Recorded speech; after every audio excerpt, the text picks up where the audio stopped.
श्रीपादराजं शरणं प्रपद्ये। सद्गुरुनाथ परमपिता परमात्मा श्री गोपाल बाबा महाराज की जय। श्रीपाद श्रीवल्लभ स्वामी लेखमाला, लेखक क्रमांक 91। श्रीपादांची चूल। आश्चर्य वाटलं ना श्रीपादांची चूल असं ऐकून? फक्त श्रीपादांचीच नाही तर श्री गुरु नरसिंह सरस्वती स्वामी महाराज यांची देखील चूल होती। श्रीपादांची कुरवपुरात तर श्री गुरूंची गाणगापुरात। वाडीत श्री गुरूंची चूल नव्हती, कारण तेथे त्यावेळी जंगल होते आणि मानवी वस्ती नसल्यामुळे श्री गुरु पैलतीरावर अमरापूरला आणि कृष्णेच्या पात्रात 64 योगिनींच्या स्थानी नित्य माध्यान्ह भिक्षा माधुकरीसाठी जात। औदुंबर क्षेत्रात तर श्री गुरूंचे वास्तव्य अवघे काही महिने होते। स्वामी प्रत्यक्ष असताना कुरवपुरात व गाणगापुरात दर्शनास येणाऱ्या भक्तांची संख्या खूप मोठी असे व तेव्हा सुविधा नसल्याने एकतर पायी प्रवास किंवा बैलगाडीतून प्रवास असे, पण येणाऱ्या जाणाऱ्या सर्वांना भोजन प्रसाद हा द्रौपदीच्या थाळीप्रमाणे सदोदित असे। कुरवपुरात फक्त त्याच दिवशी परत फिरावे लागे। गाणगापुरात मात्र भक्त कुटुंब परिवार मनसोक्त श्री गुरूंच्या सहवासात राहत असत। श्री गुरूंचे गृहस्थी भक्तच जास्त असत, त्यामुळे जे जे येत ते श्री गुरूंना समाराधना माध्यान्ह माधुकरी भिक्षा घालून नैवेद्य प्रसाद सागर संगीत करायच्या तयारी निशीच येत। त्यामुळे गाणगापुरात रोज दुपारचा भोजन प्रसाद हा एक सामूहिक उत्सव असे। मठ प्रांगणात मोठमोठ्या चुलींवर स्वयंपाक होई। 3 माणसांनाच पुरेल एवढा शिदा घेऊन आलेल्या भास्कराच्या हातून 4000 भक्तांना भोजन दिल्याचा गुरुचरित्रातील अध्याय प्रसिद्ध आहे। आजची गाणगापुरातील पुजारी मंडळीही या भास्कराचेच वंशज आहेत। माध्यान्ह समयी श्री गुरु संगमावरील अनुष्ठान आटोपून भिक्षेसाठी गाणगापुरात येत व लगेचच मोठमोठ्या पंक्ती श्री गुरूंच्या सानिध्यात बसत। खूप मोठ्या प्रमाणावर ही समाराधना चाले। तदनंतर श्री गुरु आल्या गेल्यांना एक एक करून जवळ बसवून घेत सर्वांतर्यामी असूनही प्रेमाने घरातील सर्वांची विचारपूस करत अडीअडचणी जाणून घेत सर्वांना आशीर्वाद व्रत वैकल्ये नियम देत प्रसाद देऊन विदा करत। त्यावेळी आज जिथं निर्गुण मठ म्हणजे पादुका ठेवल्या आहेत तीच एक मातीची खोली होती। समोरचा गणपती वगैरे नव्हते। माधुकरी झाल्यावर श्री गुरु या खोलीत बसत। त्या खोलीच्या झरोक्यातून म्हणजे आज आपण ज्यातून पादुकांचे दर्शन घेतो तोच झरोका। श्री गुरूंचे दर्शन घेऊन भक्त श्री गुरूंशी संवाद साधत। श्री गुरु वाडीवरून सन 1434च्या गुरुद्वादशीला भीमा अमरजा संगमावर आले। त्यावेळी संगमावर जंगलच होते व गाणगापूर देखील खूप थोड्या घरांचे गाव होते। श्री गुरूंना माधुकरीसाठी ब्राह्मणांची घरेही कमी होती व त्यावेळी आर्थिक सुबत्ता नव्हती। श्री गुरु ज्यांच्या घरी माधुकरी भिक्षा मागण्यासाठी जात त्या घरातील गरीब यजमान देखील त्यावेळी कोरडी भिक्षा मागण्यास इतरत्र गेलेले असत। तथापि श्री गुरु संन्यास धर्माचे असल्याने साक्षात दत्तप्रभू असूनही भिक्षा मागून फक्त दुपारच्या वेळी भोजन करणे हेच त्यांचे व्रत नियम असे।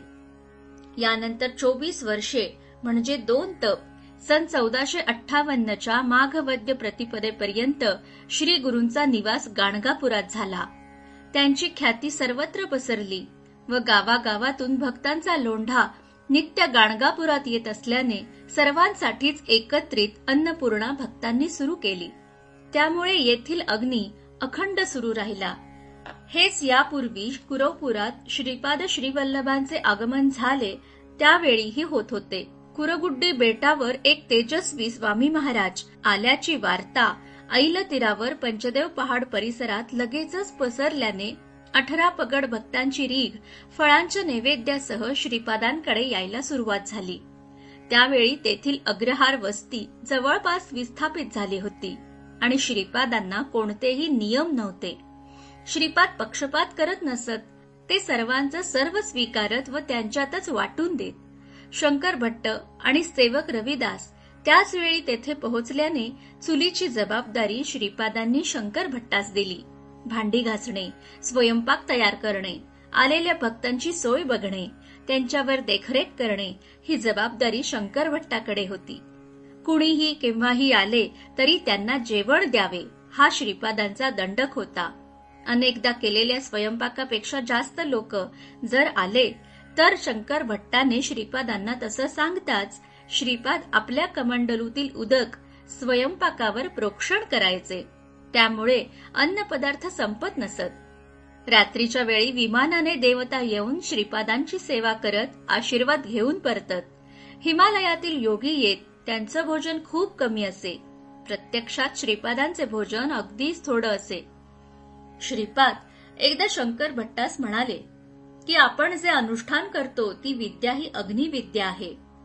म्हणजे श्रीपाद इथे शंकर भट्टास आपल्या बरोबरीने स्थान देत आहेत व अग्नि उपासना हे क्षत्रियांचे लक्षण आहे. तुझी अग्नि उपासना म्हणजे मोठी चूल पेटवून स्वयंपाक करणेच. शंकर भट्ट म्हणाले, माझ्या नंतरही ही चूल अशीच पेटत राहिली पाहिजे. त्यावर श्रीपाद म्हणतात, तुझ्या चुलीतल्या अग्नीमध्ये स्वतःची शक्ती नाही, माझी योग शक्ती मिळाल्यामुळे तू शिजवलेले अन्न प्रसाद रूपात तयार होऊन भक्तांचे दुःख दैन्य हरण होते. श्रीपाद म्हणतात, ही मोठी चूल फक्त 9 वर्षच पेटणार. मी 30व्या वर्षी गुप्त होणार, त्यानंतर ती 3 वर्षे पेटती राहणार. म्हणजे श्रीपाद गुप्त होण्यापूर्वी 6 वर्षे व गुप्त झाल्यानंतर 3 वर्ष अशी एकूण 9 वर्ष. यानंतर तुला अग्निपूजेची आवश्यकता नाही. त्यानंतर येणारे माझे भक्त त्यांचा स्वयंपाक तेच करतील. हा संवाद सन 1344 मधील आहे आणि यानंतर 6 वर्षांनी अश्विन वद्य द्वादशीला शंकर भट्टाची ही मोठी चूल पेटतच नव्हती. तोच श्रीपादांनी जाहीर केले की मी आज माझा अवतार गुप्त करत राहे. यानंतर तू ही चूल 3 वर्षे पेटती ठेव आणि 3 वर्षानंतरच्या याच दिवशी माझ्या या पादुकांना तू लिहिलेलं चरितामृत ऐकव. खरं तर हा श्रीपाद श्रीवल्लभ चरित्राचा समारोप आहे. या 3 वर्षानंतरच्या घटनांची नोंद कुठेही प्रकाशित नाही. शंकर भट्टाच्या नोंदी तर हिमालयातील योगी घेऊन गेले, पण शंकर भट्टानंतर कुरोपुरात कोणी जबाबदारी सांभाळली?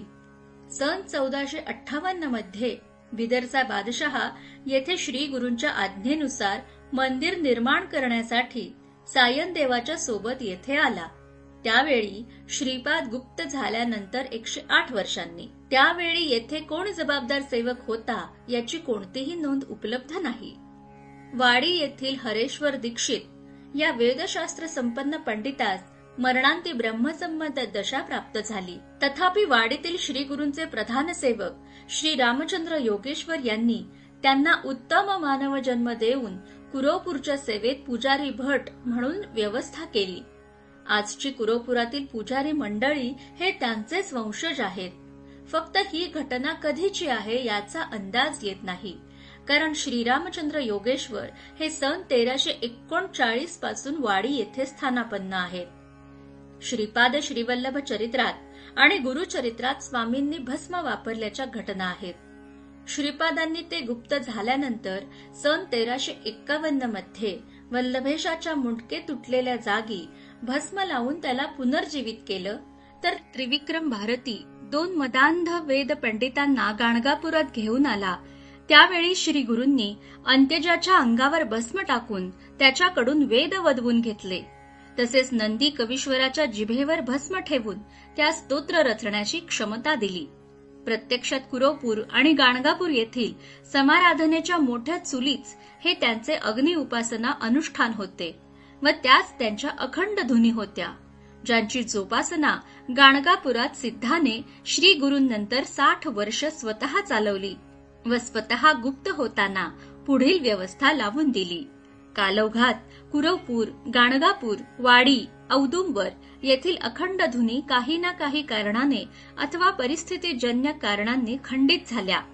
माझं असं मत आहे की येथील धुरीणांनी स्वामींना अवश्य प्रार्थना करत या धुनी पुन्हा प्रज्वलित करण्यास अनुमती मागावी व स्थानांना एक उजाळा द्यावा. कोणतंही लिखाण मी ठरवून करत नाही.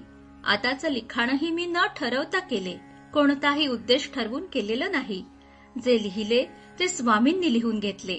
यात माझा कोणताही वैयक्तिक स्वार्थ नाही. हिराचंद गोपालचंद कोठारे, दिगंबरा दिगंबरा श्रीपाद वल्लभ दिगंबरा.